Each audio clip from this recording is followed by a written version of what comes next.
Now can you hear me? Yeah, you can. How's everyone this afternoon? I'm ready.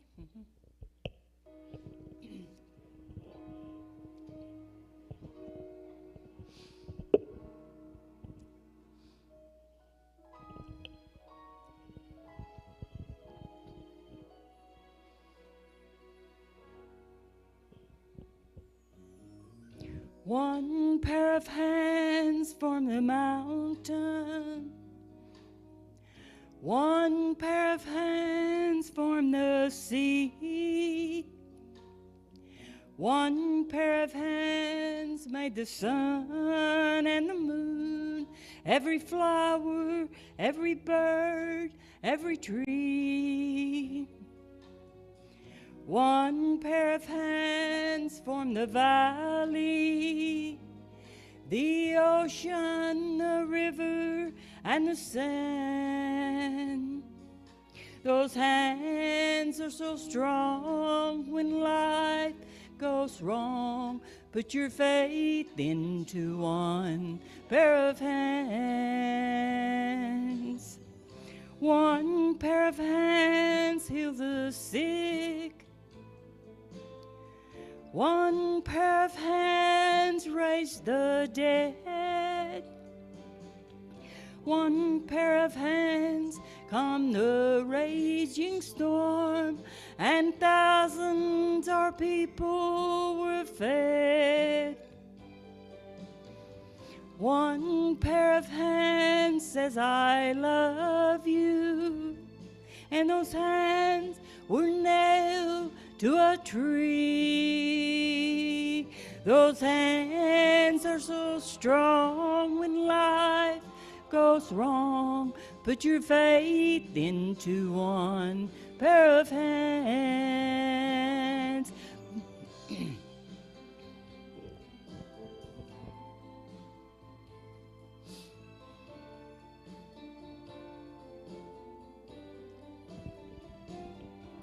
Those hands are so strong when life goes wrong. Put your faith into one pair of hands. Put your faith into one pair of hands. One pair of hands.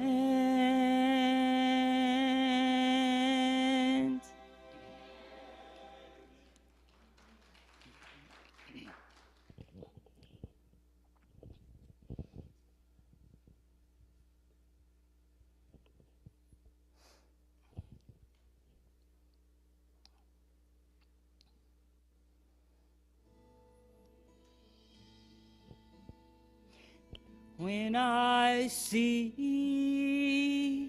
in the morning, when I feel the wind blow across my face,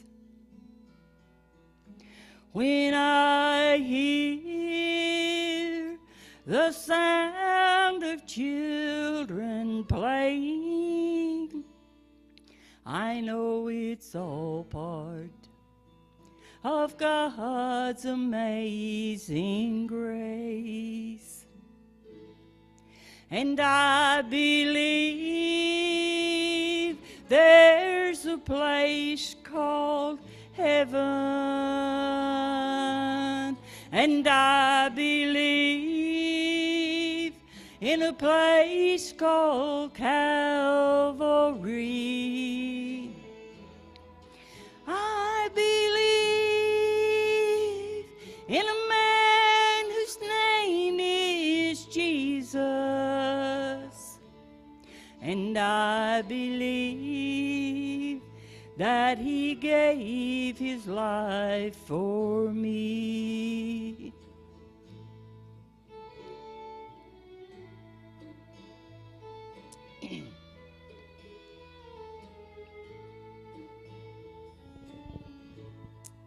I was there the day my mama went to heaven. I held her hand as she closed her eyes to sleep. I felt the power of 10,000 angels take her soul away to be crowned at Jesus' feet. And I believe there's a place called heaven, and I believe in a place called Calvary. I believe in a man whose name is Jesus, and I believe that he gave his life for me. And I believe that he gave his life for me.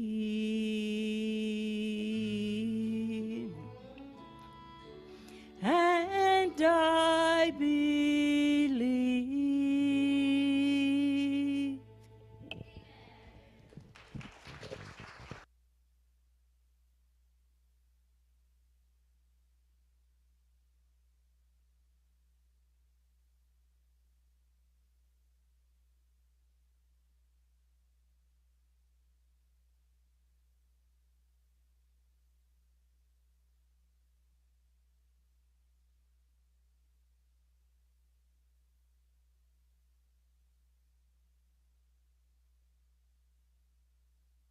Somebody texted me, said, "We don't have any power." I said, "Oh, we got power. The lights are just out, you know." I said, it was Jeremy, I think it was. I said, "Jeremy, I hope they go ahead and have church." And they did. We was looking. We didn't get to see you, but I heard it was good. Hebrews chapter 2 tonight, Hebrews 2.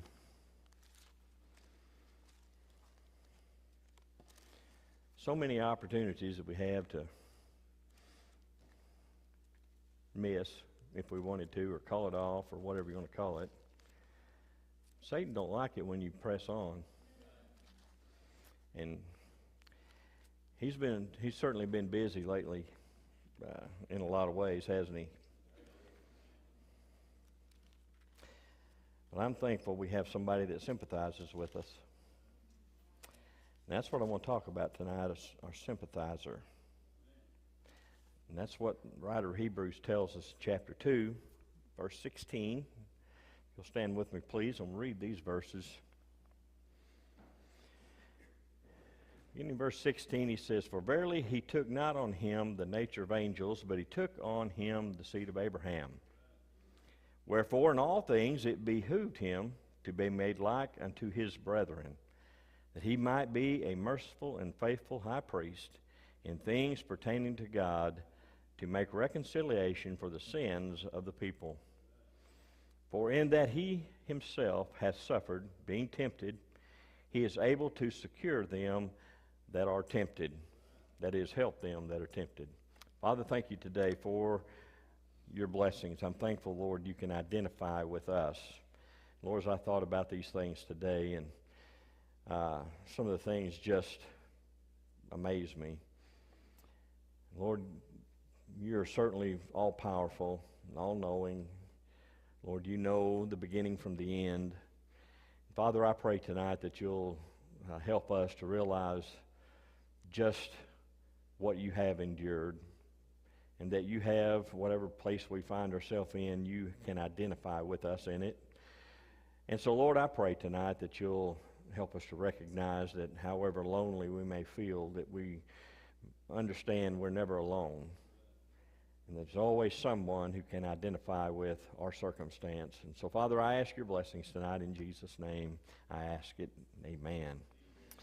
So you can be seated. The writer here, he's constantly asking a question, or maybe he's answering the question. And the question is, why did Jesus become man?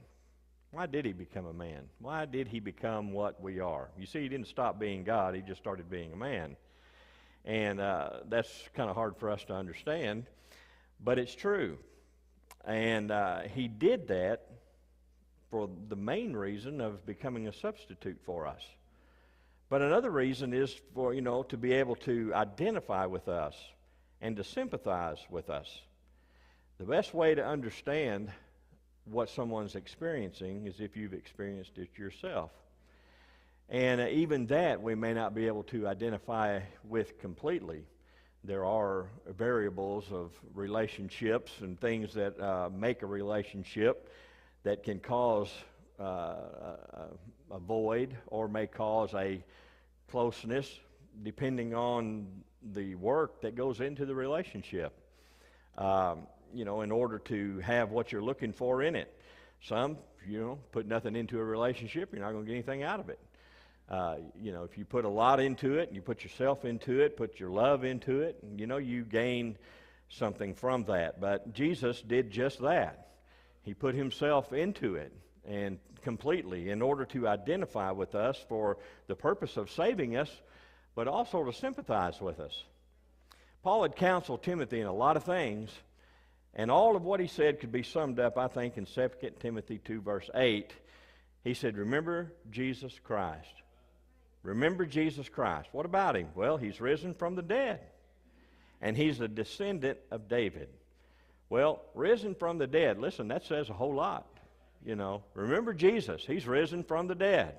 So he's saying, Timothy, remember, wherever you go, whatever happens, whether you sink or swim, whether you're praised or persecuted, whether you're in trials and distress, Jesus has been there. That's what he's saying.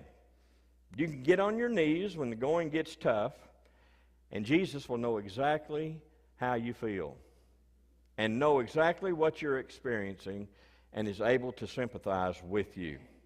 So he's able to sympathize with us in our weakness. Sometimes we think we're strong. I think younger men think, man, I'm strong. I can handle a lot. I can take it, not just physically, but in dealing with things. And after a while, I think of age and time and a little wear and tear, we discover we're not as strong as we really thought we were.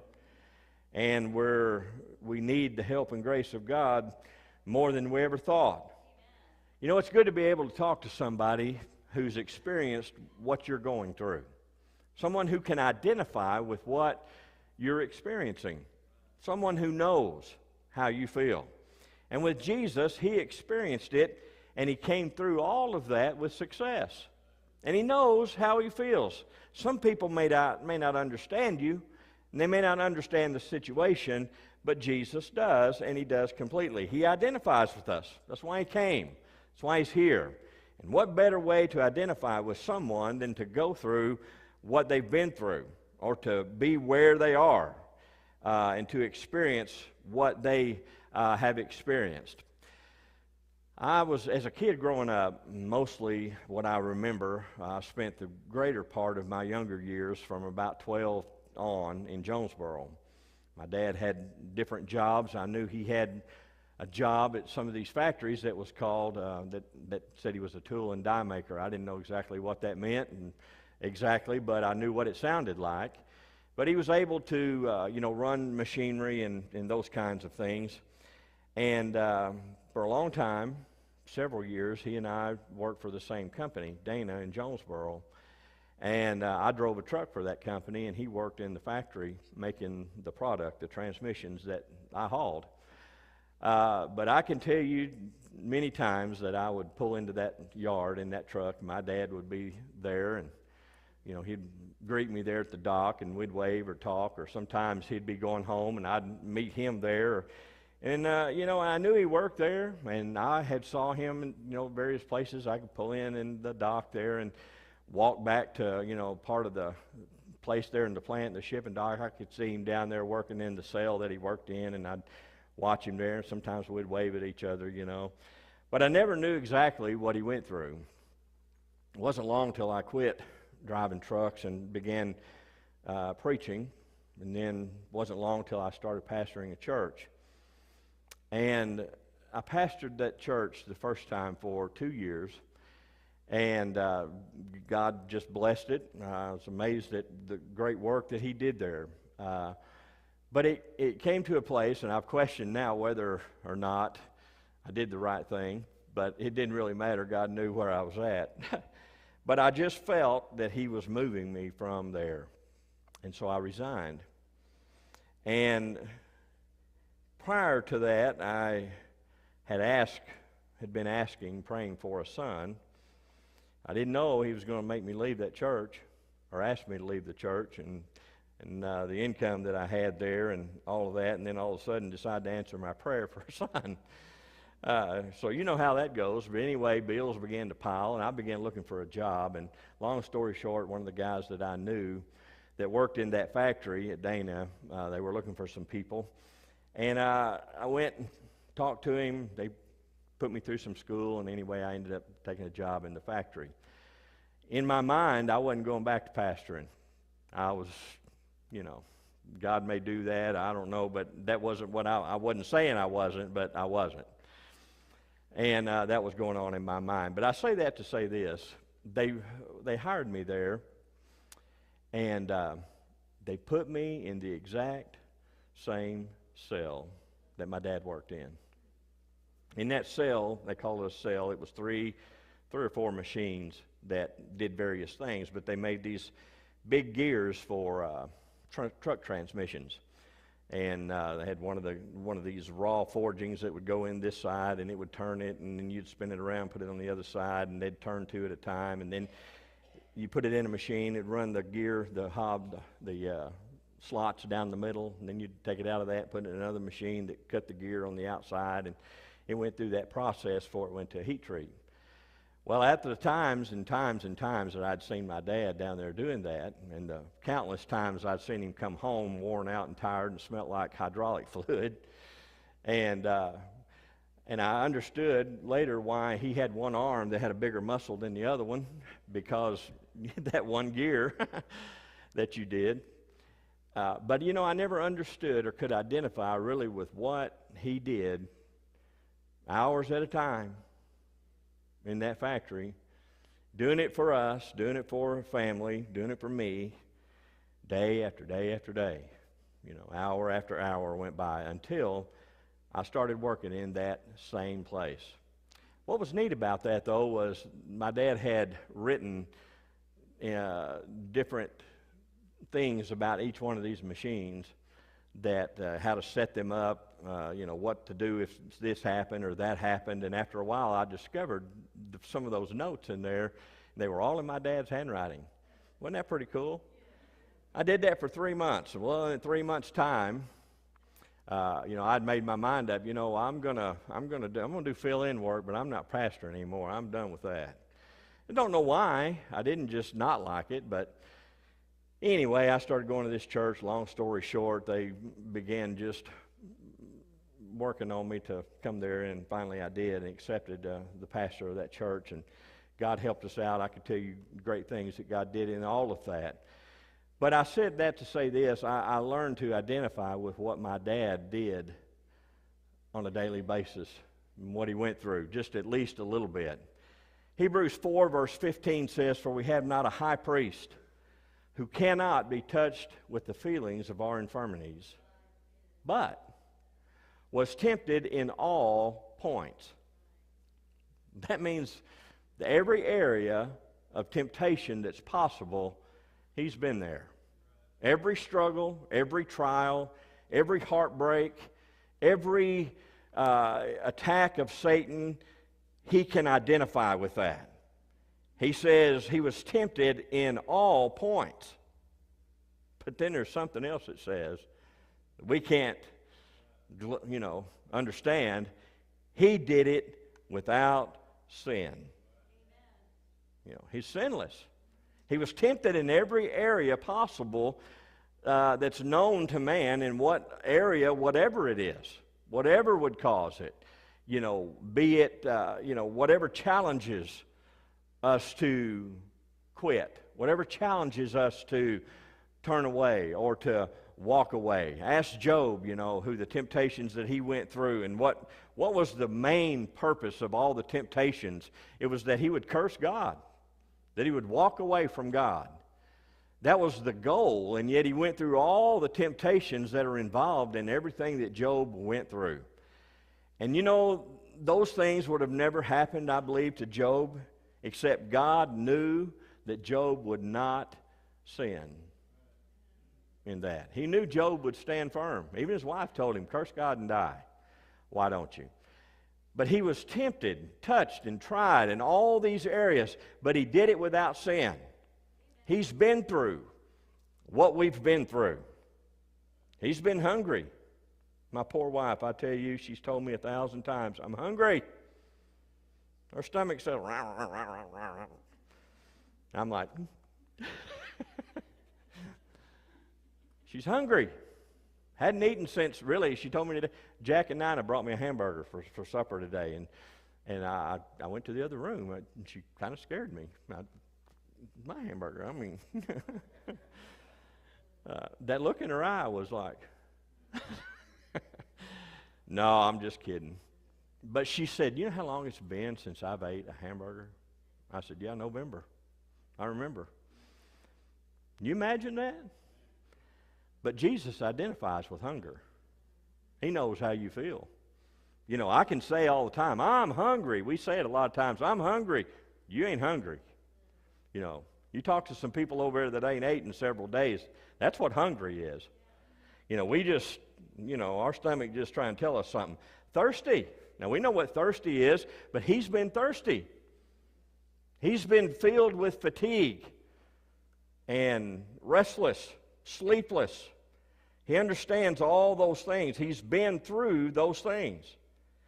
The Bible tells us he was taught and that he grew and that he was loved. And he felt what it's like to be separated from friends and from family. I thought to myself as I was thinking about this very thing, we believe in the Trinity. 3 is 1. On the cross, which is what we don't understand, you have the Son of God and the Father who are separated, yet they're one. But they are separated. Now, who can understand that? Well, I don't. But in God's ability to understand us and to identify with us, we find a father that knows what it's like to lose a son. But we also find a son that knows what it's like to lose a father. To have a father forsake him, to turn away from him. Someone has said to me recently, a friend who's cried several times about the loss that he has of a son, that he's had such a hard time in 2 years of dealing with this loss. And I told him, God knows what it's like to lose a son. He can identify with you in the loss of a son or a family member.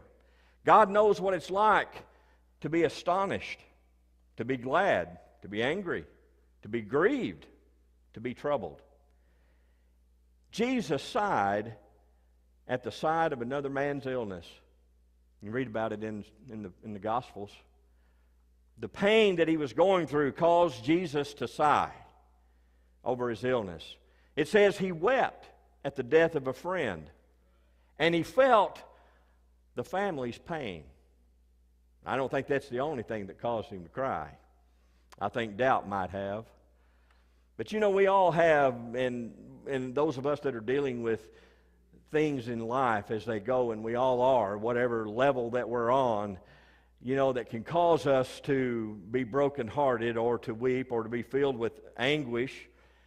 We understand. Recently, I've caught myself saying, God, I don't know why you don't answer me.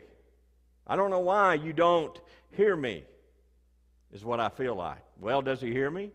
Is he answering me? I find a family that said the same thing. Lazarus, was dying. His family calls, will you come? He doesn't. He waits on purpose. 4 days. Till hope was gone. Why? Why didn't he just show up? I wish I had an answer to that. But I don't. But why didn't he? Well, I think one of the things is he wanted them to learn something about faith. I think he wanted them to learn something about hope. I think he wanted them to learn something about him. And when it comes to God, his ways are not our ways. And it's hard for us to grasp that. But the thing is he can identify. He identified with Mary and Martha. He identified with them in what they were experiencing, and yet he still intentionally waited 4 days to show up.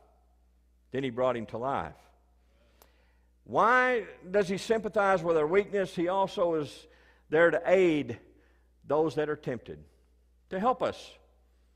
You see, he felt temptation to a degree that you and I probably never will. And I don't want to, I don't want to. People have gone through tremendous things. Job has gone through a lot. I don't want to identify with Job. I'll just be blunt. I don't. Who does? And then what Jesus went through himself, I don't want to identify really with that either. Nobody wants to bring that into their life. But the thing is he did. And he did it on purpose. And so he understands that after victory, the devil comes. You ever notice this pattern in your life? You have some spiritual victory in your life, and then what happens? The devil comes. Jesus was baptized, his first public testimony of baptism. And he was baptized. Those that were there observed what was going on in the testimony that he made, a victory that was accomplished there, but the devil saw it. And he was aware of it. And then what do you find immediately after his baptism? Well, he's taken into a wilderness of Judea. A very hot, dry, desolate area. It's a lot of times in the places of some of our greatest spiritual victories, we find and should expect the devil to come. He's not just going to let us enjoy the spiritual things and the blessings that God gives without a confrontation. And in this desolate, dry, lonely place in our life, Satan wants to attack us when victories come. And Jesus understands that. Why don't you give up? Why don't you quit? Why don't you walk away? I've had people talk to me about some of the struggles and things that have seemed to come into our life. And listen, they're nothing like anybody others have gone through. I'm no different than anyone else. It just never has happened before. But I'm no different than anyone else at all. There's been other people that have lost daughters and mothers and dads, and on it goes. We understand what that's like. But for some reason, people seem to identify with that and ask me about my daughter. And I want to say that, first of all, I know God knows what it's like. And I know that he has a reason why he did what he done, why he allowed what happened to happen. God's either sovereign or he's not. He's in control or he's not. And for whatever reason, that was his choice. I made a decision to stand faithful. But I do not want that situation to be the thing that gives Satan a victory in my life. I refuse to go there. So someone wants to ask me why they think I'm so strong. It's not that I'm all that strong. It's just that I refuse. I'm just hard-headed. I refuse to let Satan have the victory. God brought me face to face with that. Am I having a hard time with it? Absolutely.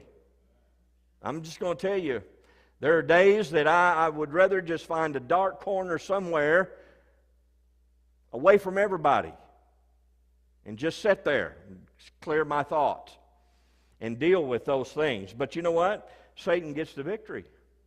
I don't want to do that. God had a reason why He allowed what He did. He had a reason why He let my mother live 30-something years after my dad died. I don't understand that.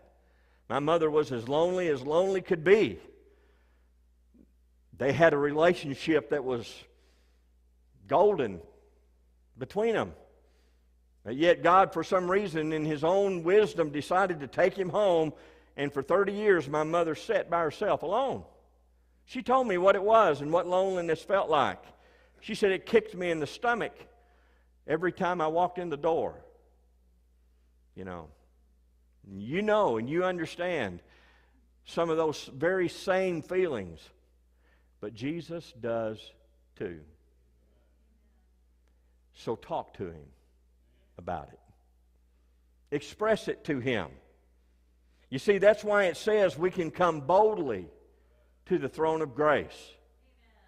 I have told Him, I don't like this.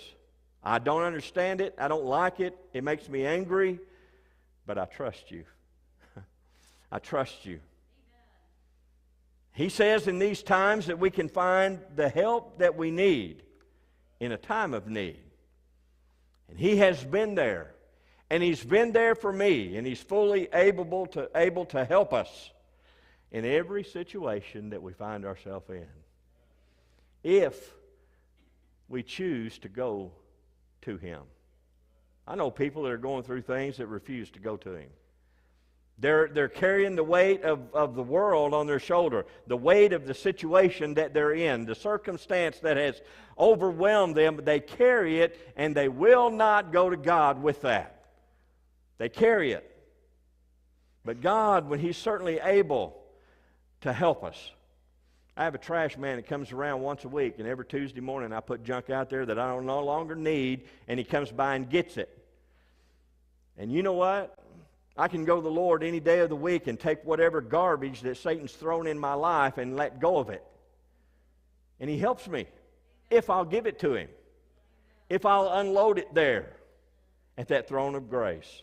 God has been there, and He's able to identify with us. He is not some cosmic force floating around in the universe, aimlessly unaware of what's happening on the earth and careless about what we're going through. He is aware of what's happening. Satan would have you to believe that he doesn't care. I couldn't tell you how many times he's told me, God don't care. Why would he do that if he cared? I mean, why do you keep doing what you're doing? Why do you keep pressing on? Well, because I don't like him, for one thing. And I know that he is the ultimately responsible for all of what any of us are going through. But I also know Jesus has paid a debt for it all. And sooner or later, He's going to bring a total end to all of that. You see, Satan doesn't want us to believe that God cares. And you know what? Sometimes circumstances can be so powerful and so overwhelming and so misunderstood and misconstrued and lied, and he lies to us about them to a point that we could almost believe it, except the cross says, I love you. I love you. You don't have to understand it. You just have to know I love you. And the cross proves to us every time that He does care, and that He is aware, and that sometime in His own way and in His own wisdom, He's going to work it out for our good and His glory. One of the greatest things, the prayers, the greatest way we can pray for people who are hurting and experiencing hard trials of life, whether it be physical, financial, whatever the burden, whatever the circumstance, one of the greatest prayers we can pray for them is not so much for them. Do you know that? When I learned this, I learned a great lesson in prayer. You know, I can look at all that Melinda's going through. You know, I can feel her loss. I can see her pain. I can see the struggle. I hear it in her voice. She's weaker today than she's ever been, than I've ever known her to be. And I can see that, and I can hear that, and I sense that. But what I know is that God has a reason. And so my prayer, despite my pain and my sorrow, is not, God, I want her to feel better. I want her to not hurt. You know, God's not necessarily interested in how I feel about that. Do you know that? I mean, He does. He doesn't like the fact, or that I am hurting because of it. But that's not the main thing. It's not my main reason why I should ask for her healing. It really ought to be for His honor and His glory. So my prayer, when I learned to pray in this way, God, heal them, that it'll be a testimony of Your grace and of Your power. May it be something that would cause a doctor to scratch his head and say, you know what, God had to have done that. That's what I'm looking for. That's what I want to happen. That's what I want to see, and that's the way we ought to pray. You know, we put ourselves and our own feelings sometimes in the way. And I've learned that my best way to pray for people is that it would be for God's glory. That He would save them for His glory. Yeah, I don't want them to go to hell. I don't want them to die without Jesus. I don't want that. I don't want my family to be lost and without Him. And yes, it's a tremendous burden in my life, but it's not the main thing. The main reason He should save them is for His glory, for a testimony of His grace that would cause us to look up and say, God, You did that, and only You can do that. Praise ye the Lord. Praise the Lord. And so when we pray for healing for our family and our friends, we ought to pray that God will heal them for His glory. Yes, we're hurting, and He identifies with it, but it's not the main thing. It's not the main thing. We want people to recognize God in all of that. And I refuse, by God's grace, to let Satan have the victory from the adversity that he slings in my life. By His grace, I'll win. How about you? How about you? What are you going through? Well, I don't know. But a lot of us are. I know a lot of our church members right now are battling cancer. I seen Floyd the other day, and he was here Sunday, I heard. But I saw Floyd, and I said, Floyd, you ain't half the man you used to be. Have you seen Floyd? Hey, he weighed 400 pounds. Now he weighs 100 and 200 and something, 240. I told Melinda that. She's not half the woman she used to be. She's lost 80-something pounds, 86. And 3 times a day, I get to feed her a ribeye. It's in a tube called protein. 3 times a day. But y'all keep praying for her, will you? Y'all keep praying for us.